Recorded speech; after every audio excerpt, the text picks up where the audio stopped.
Live from Cool Boys Central. You're the boss down there. I'm boss up here.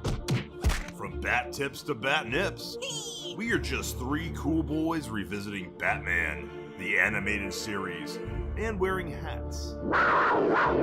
This is Batman and Beyond, a Cool Boys podcast. I see Batman and Beyond. Greetings, Cool Boy Bat Nation, and welcome to another installment of Batman and Beyond, a Cool Boys podcast. I'm Felk. I'm Ballard. And I'm Steve. So cool. Tonight's episode is The Cat and the Claw, Part 1. Directed by Kevin Altieri. Story by Sean Catherine Derrick and Lauren Bright. Women, possibly. This episode aired September 5th, 1992, meaning it's the first episode to air, but it's the 15th in production order. Features the introduction of Catwoman and Red Claw. Wikipedia says Batman encounters a new cat burglar calling herself Catwoman, and around the same time meets a woman named Selina Kyle as Bruce Wayne. That's confusing. To whom he is visibly attracted. When Selina runs into trouble with a terrorist group known as the Red Claw, who want the mountain lion sanctuary she was trying to protect, she decides to take matters into her own hands and investigate. With that ass, They definitely drew her want ass good. her to look like whatever the second Batman was. What's it called again? Batman Returns? Batman Returns, yeah. God. Well, right off the bat, what do we have? Blimps and ass. Yeah, no, her ass is definitely fantastic. They give her all the angles in this episode.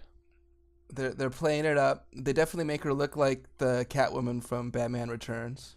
Totally, very much so. Much more so than the Catwoman from Batman 1966, right? Oh yeah, like this and the Penguin. I think I read somewhere that Warner Brothers was trying to capitalize on those movies that just came out. Totally makes Maybe, sense. but I mean, she looks like she's just wearing a leotard, like a regular leotard, not a vinyl stitched together fucking goth S&M outfit. Yeah, but she doesn't really resemble, at the time, Catwoman from the comics. Because she was, purple with goggles, I think, at that time? And she definitely doesn't resemble the earlier incarnations of live-action Catwoman. So she is not original. She's just kind of, once again, like a meshing of Catwoman. This is her first appearance of Catwoman and Selina Kyle. Hey, does she have superpowers? What the fuck's going on right here? What? What's going on right here? Why does she have superpowers? Okay, this is something I've had a question with. I feel like after this episode, or this part 1 and part 2, she definitely doesn't seem to have a superpower. God damn, but look at that this one, she has superpowers. Like, she looks through the cat's eyes right there, and being able to see the jewels. It seems like, or it's referred or referenced like it could be. Are you doing another thing where you pretend to misunderstand the episode? I think they were just showing the cat's perspective. No, I'm serious. She's got skills about jumping over rooftops. Later in this episode? I think that she has all of those skills throughout the series. I don't think those are superpowers. I think she does some pretty big leaps in this. I think it's like Batman can also kind of do things that no human could do. She's still a human being. It's just a little heightened realism. And the cat thing, I think, was just showing the cat's perspective, not saying that she could see through the cat's perspective. And I think it's just the idea that the cat is really well trained is also taken up to that cartoony level. But she seems to have control of cats. She's just really good with them. Well, yeah, because she's Catwoman. Look at that jump! Look at that jump she just did! Look at this jump! This jump has no problem at all. We'll see. But Batman definitely is attracted to her. They make it very clear early on that this is a much more sort of adult episode where Batman is yep, look at her. Who wouldn't? Oh, yeah. Making sure everybody knows Batman ain't no gay. And then right from there, from him being attracted look to at her. that God, ass. that ass. Yeah, there's a lot of flirting. Yes, you're right, Steve. Definitely. And it's like this flirtatious cat and mouse chase that they're doing right now. Cat and bat, Steve. Or bat and mouse. No, that's wrong. I do actually dislike the Isis, the cat, how much she seems to be able to communicate with it. I don't know if dog whistles work on cats. Maybe they do, but like, oh man, she just showed Biscuit Yeah, there with that kick. yeah. That high kick, that fucking sweeping high roundhousey kick thing, whatever the fuck that was amazing. You saw all the Biscuit. All the Biscuit. Oh, yeah, guys, by wait, the way, wait. Batman's about to get bested! You really Yeah, like you know, Batman gets I bested, think it's a that's the thing common here. theme that they just like break down Batman. Batman loses in almost every episode at some point, and then he has to figure out a better way than his fists. He has to figure out the scientific way. Oh, he's good. You guys know who Frank Welker is? He's a pretty Yeah. well known, voice of Megatron. Optimus. He voices a character in this episode, Isis the cat. Ooh, No way. That's true. that's a That's fun fact. stupid I have as a fuck. fun fact on another episode just to tease it. Coming Wow! up in a few weeks. Cool Boy Nation, tune in a couple weeks because Steve has a fun fact. Yeah, on See No, Hear No Evil, or whatever that was. So See No What Evil. here? Little blow of a kiss. Yeah. See that? She likes to blow Batman kisses in this story, and there's a kiss later on that we're gonna have to point out that is super powerful that she blows to Batman. Oh, you see that? Okay, here's an important thing right there. So Batman saw Isis's hair on his suit, right? On his costume, his uniform. Muscles. But now we move on to the sexist man auction, where they sell off men like some kind of slaves. And it's just kind of like, geez, you know what TV show? A little bit uncool. A little bit uncool. I like how they keep involving Bruce Wayne in pretty much every episode as a character. They, a lot of times I feel like they just The focus on character Batman. of Bruce Wayne. You mean? him I see what you're going saying, yeah. off and doing the Bachelor, whatever life that he's living, auctioning himself off. Yeah, it's shitty animation in this scene, by the way. You have to notice that He looks huge. Well, it was more the fact that the entire crowd is just blue and frozen. Yeah, I thought it is. was some weird like style effect because he's like enraptured with Selena or whatever. And, I like the way everyone was blue. It's very old school, and it does. Yeah, it kind of tunnel It visions you makes into it, Selena only. He's just focused on her. And so it's interesting that, to me, I thought I wrote down that first appearance of Selena Kyle and first appearance of Catwoman as two separate things because they really do try to start it off at least a little bit that she's not Catwoman. But then I kind of take back that because I think pretty quickly on she's like talking to her assistant and she's just really blatant about stealing Cats. stuff and or just like being Catwoman, which is kind of funny because like I guess that her assistant is her Alfred, but Yeah, she Maven. just like confides. Is her name Maven? Yeah, Maven. That's not a comic book character, right? I don't think so. No. I Okay, think that's so something for that the is show. not the same character that Juno Temple played in Dark Knight Rises. Her like friend who's also a whore. I think that's more based around year one, but maybe it's like the same. Maybe the year one character is also named Maven. I'm not sure, but that's what that was referring to more so, I thought. Steve, I also wrote down an interesting note when Selena Kyle showed up. I wrote down Selena Kyle, Summer Gleason who? Because fucking Selena Kyle just took my number one spot. She's got a body. Like they never show Summer's body off too much. Well, Selena knows also how to work it. And she's Yeah. got some sexy fucking green eyes, some blonde hair. She's a gorgeous woman. When Bruce meets her in the auction, Bruce turns a little bit full on creep to me. Did he feel that way to you guys? Well, it was just obvious that he was like happy that He was creeping. He was grabbing her, asking her not to leave quick. He was like telling her like, that they were going to have their lunch no matter what, if he had anything to do about it kind of thing. Like it was a little intense. He says, Bruce "I don't was- give up easily." Yeah, like come Which, on. I mean, Like, Harvey that's- Weinstein probably said the same thing. He definitely said the same thing Very as he was true, trying to very give true. you a massage and he was jacking off into the planner. Well, he's used to, right before that, it was just like women were just like throwing themselves at him, like wanting his attention. Exactly, and that's probably the same thing that happens to lots of people in Hollywood where women throw themselves, but then that one woman in the hotel room doesn't want to throw herself at you. What do? You jack off into the planner and then you eventually try to rape her. I mean, that's what Bruce is going to do someday. No, he's not. And he is Batman, so he takes justice into his own hands. So what's he gonna do? Is he gonna viciously masturbate to himself and just like rip his dick off practically as some kind of like form of punishment? None of this is gonna happen. This is wrong. I think that Commissioner Gordon is definitely there to Suck him off in on that. Yeah. Steve, that's gross. What episode do you watch? No. What I thought was funny though was when Batman stops that heist and they just kind of like instantly throw in like he goes like, "What's going on, Commissioner Gordon?" He's like, "Oh, you don't know?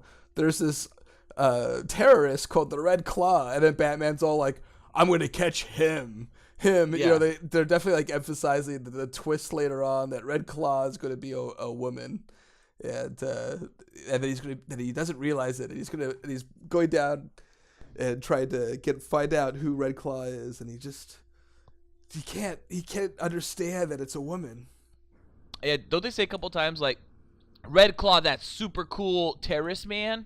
We need to make sure we stop him. That man that's named Red Claw. They definitely emphasize it. I think that it's like that riddle about the doctor, and I can't operate on my own son or something. One of those things. And how could that be? Oh, by the way, I fucking won that because I first got that at a Christian camp.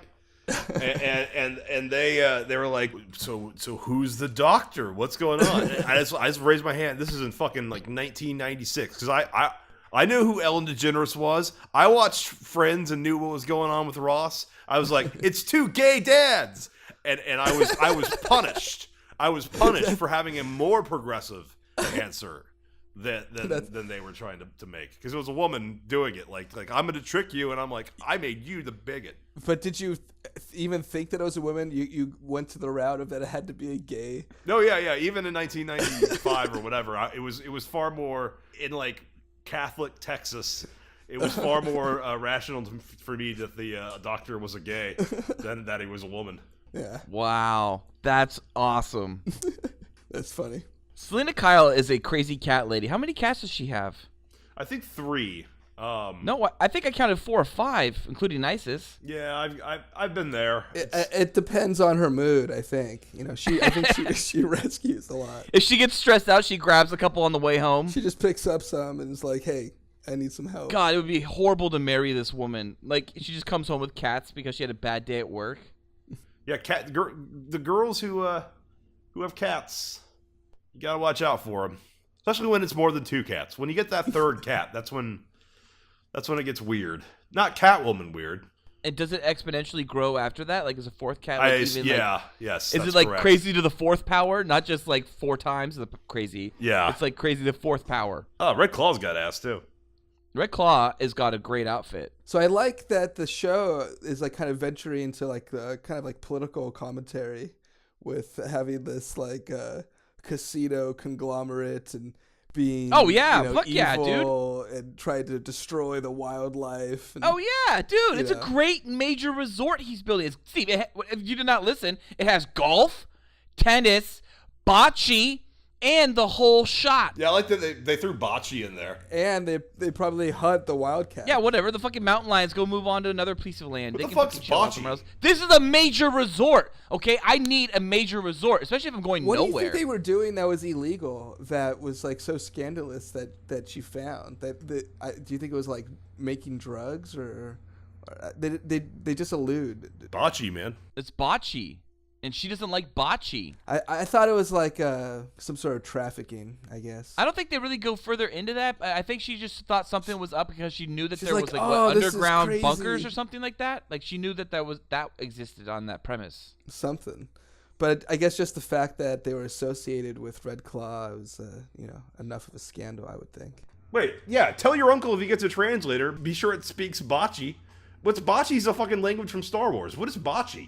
Can you speak bocce? Of course I can, sir. It's like a second language to me. Bocce's like a game, I thought. That's probably like a Star Wars room at the major resort. Oh, I thought bocce was that game that you like. With, It is. It's that game. It is. It's like with- bowling on like where you sand. throw a ball like on Yeah. sand or something. It's what you do when you're drunk in a hipster bar. But I liked how the Red Claw's special assistant played Ode to Joy on the little piano trinkets that he had. And they mentioned it later on. Another little education. I fucking love Oda Joy, and whenever I hear it, I immediately think of Die Hard. Yeah. Oh yeah. Like, I can't help it. Die Hard is my first go-to in my head. Like whenever I hear that song. What I liked about this was the whole coy issue of like both Selena Kyle and Bruce Wayne pretending that they're not Batman and Catwoman, and both being like, oh, I have to work late, and like try to hide their alter egos. I think they have fun with that. Mistletoe is deadly. It's even deadlier if you eat it. It's a kiss can be mistletoe can be deadly if you eat it. A kiss can be even deadlier if you mean it. If you mean it. Oh, is that what it is? Yes, not mistletoe. Whatever you just said. Mistletoe's deadly. It's even deadlier if you eat it. Yeah, that's really sexy. They reverse it. Batman's the one who says it can be deadly if you eat it. And then they switch it when they're at the party. And then they leave, and Danny DeVito rises from the sewer in a duck. Yeah, and a giant duck from like a fucking like zoo. Those movies were not as grounded as I recalled when I rewatched them. No, they're very fantastical. I haven't watched them in a long time. I love them. You know what? We're at a point right now where Red Claw has a whole bunch of hired goons, and she's referring to her plans essentially to get this train, which you would imagine happens in this episode, but it doesn't. Spoiler alert. But they mentioned her attack here, and that she's going to be going after a biological threat, and that's a viral plague. That's pretty dark for a kid show to go with plague, like an actual biological attack. Look how many angles they have on this safe. They had like 15 angles on this safe of Catwoman. They had like up close cameras. Like, what the fuck? How would she not notice a camera like 2 feet from her face? Look at it. What are these angles? What do you mean angles? The security camera footage has so many angles. This isn't a security camera. That was security camera footage we were just watching. No, it wasn't. Yes, it was. And then watching Catwoman. That was Red Claw and all her goons watching Catwoman, finding out she's on the premises. Not the whole time. Not while the guy was going inside the vent. Actually, has like cat-shaped caltrops too. And then the other thing I have to mention that about this hired goon gang that Red Claw has is they're very Dick Tracy-like. Like, more so than some of the... I mean, they've usually, like, peppered in one Dick Tracy-looking fucking hired goon. This is like a whole mob of hired goons that look like Dick Tracy, like, villains. The pencil-thin mustache was a little, like, too much. Yeah, but there's like, a couple of like, guys with that weird jawline and, like, the fat faces and... Yeah, but maybe the pencil-thin mustache is the one that really tipped me off and made me think about it more. All right, well, then this third act, you see her running around the rooftops, Catwoman, and she's just so fucking fast. She's got jumping speeds and all kinds of things, and she clearly has some kind of like cat power here. Like the way she moves, she almost reminds me of Trinity in The Matrix. There's a lot of flipping. There's a lot of like that's what they do with women. When they make them mobile, they make them flip around. I never thought that she had special powers. I just thought that she was like badass. I don't think she's supposed to have special powers. She isn't. It seems like they give her a little bit more heightened abilities. I think she's just badass. She's just like Batman. Yeah, they're just trying to. It's animated. They can do that shit. They're kind of equals, is I think what they were trying to show is like her and Batman are both. Oh, that's a good point. Yes, they're just equals. Yeah, and that's why they fall for each other. They're just slightly on different sides of the shaded gray. Like, you know, he's a little bit lighter shaded gray. She's a little darker shaded gray. That's about it. Oh, there's the kiss. Their first kiss. Batman and Catwoman kiss. And you know what? He then forces himself on her, and she's like, I don't like that. He tries to take off the mask. That's not sexual. Yeah, and she's like, not cool, dude. There's a couple times he tries to force her. Look at her. He's trying to rip her clothing off. You can't see my mask, but I'm going to see your mask. Dude, he's trying to rip her clothes off. That's fuck up. No means no, Batman, okay? Hashtag me too, Batman. This is out of control. He's really just hitting on her too hard. Her ass when she flips him over the roof, though, is a very nice image. Oh, yeah, but that's because he tried to grab her again. She's very sexualized. Look at him. Look at that ass. Oh, it's so good. She has a bite. This is like Catwoman on her finest. Look at her. She's so good. She's like squatting, running around. Butt's on point. She probably does a lot of CrossFit. You think? I think so. Look at that. 1, 2, 3, 4. 5 cats in that scene. 5 cats, not including Isis. And now, boom, 6 cats. That's a warning sign, Batman. 6 cats. Cats. A cat's like, all right, you got a cat. It's fine. 2 cats is like, all right, what's the second cat accomplishing that the first cat isn't? Like, what hole inside you is it filling? And then the third cat is like, okay, who'd you kill? Like, what's the darkness? 6 cats? Yeah. Wow. I don't know. Even for Batman, that's a It's a lot. challenge. It's too much. That's a challenge. Well, the episode ends with a creepy guy staring into her bedroom who says, "But who is going to save you?" To be continued. And it goes, "To be continued." Yeah. Awesome. This is our second 2-parter. What'd you all think? I liked it. Well, it being our second 2-parter, it has a lot to live up to, and I thought it actually more so earns the second part than Two-Face did. And that comes more from watching the second part too and knowing how that turns out. But I think this is a better part 1 and part 2 than Two-Face is. One of the things I thought was interesting is that they don't have any, with some characters they have to give like some sort of introduction of like who they are, but it just instantly starts with Catwoman, climbing up a wall using her cat fingers or whatever, cat claws, and her cat powers.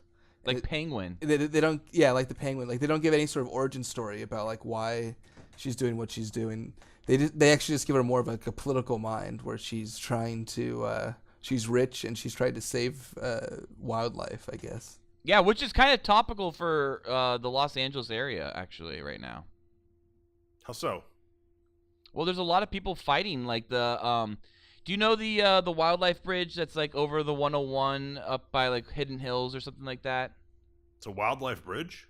That they want to build, yeah. So like that what people are worried about is currently there's a little bit more of an influx of mountain lions, cougars, pumas, whatever you want to call them, in suburban areas. And granted, yes, human beings are encroaching onto wildlife all the time. They want to build a bridge for mountain lions over the 101?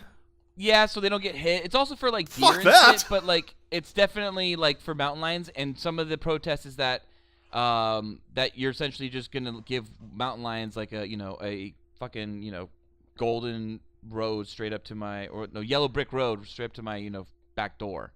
And if you go online, you can look up a lot of stuff in the LA area of mountain lions like knocking on people's like sliding glass doors. Like there's a lot of stuff on YouTube. It's pretty cool. They're like, "Hey, how's it going, buddy?" No, they're trying to attack people's dogs inside their homes. No, yeah. There's a lot of fucking little dogs that get killed by mountain lions and coyotes every year out here. Yeah. All right. I will give it 3 boys. Really? Yeah, I liked it. That's mostly those tits and ass. They were very good. Kept me looking at the screen. Steve, what about you? I don't know. It was like a interesting episode, but also kind of bland. It could be better. I think the second part gets better, basically. Well, I loved it, and I gave it 5 out of 5 boys. And like I said earlier, I maybe give it 5 out of 5 boys just because it's Catwoman. Also because that major resort looked really fucking good. Like it had tennis, golf, bocce. Like that's everything I need in a resort, and I kind of made me want to go there. And then Red Claw's a really sexy beast of a woman, and she's Russian too, so she's super fucking fine. And all I like to do is just fuck bitches. I'm just saying that mostly because Steve hates all the women bashing. But yeah, I really like the episode. I like Catwoman 5 out of 5. Great bat stuff, gentlemen. Cool Boy Nation, tune in next week. Same Cool Bat time. Same Cool Bat channel. Cool Bat Nation, be sure to let us bat know what you bat thought of The Cat and the Claw, Part 1, or what your favorite bat episode is by bat emailing us at batmanandbeyondcoolboys@gmail.com. New episodes of Batman and Beyond come out every Thursday. Also, please check out our other great Cool Boy Central content with The Cool Boys Podcast on iTunes, SoundCloud, Google Play, and Patreon, where the Cool Boys have an uncensored discussion about 5 so cool movies, everything ranging from bods to dongs and all the boners they have given us. Be sure to follow us on Twitter at coolboyspodcast and Facebook group us at the Cool Boys Podcast. Like and subscribe to us on YouTube. You can find us on YouTube by searching for the Cool Boys Podcast. And be sure to rate and review us on iTunes at the Cool Boys Podcast. And if you like, you can donate to us on Patreon and receive additional episodes of Cool Boys After Dark and a Cool Boy shout out on the Cool Boys Podcast that airs every Tuesday. You can find the Cool Boys on Patreon at patreon.com/coolboyspodcast. Thank you for listening. Stay cool, Cool Boy Nation. Until next time, it's Byzies from Felk. That's Byzies from Ballard. And Byzies from Steven. So cool. Batman And beyond. Oh yeah. Batman and beyond. Oh yeah.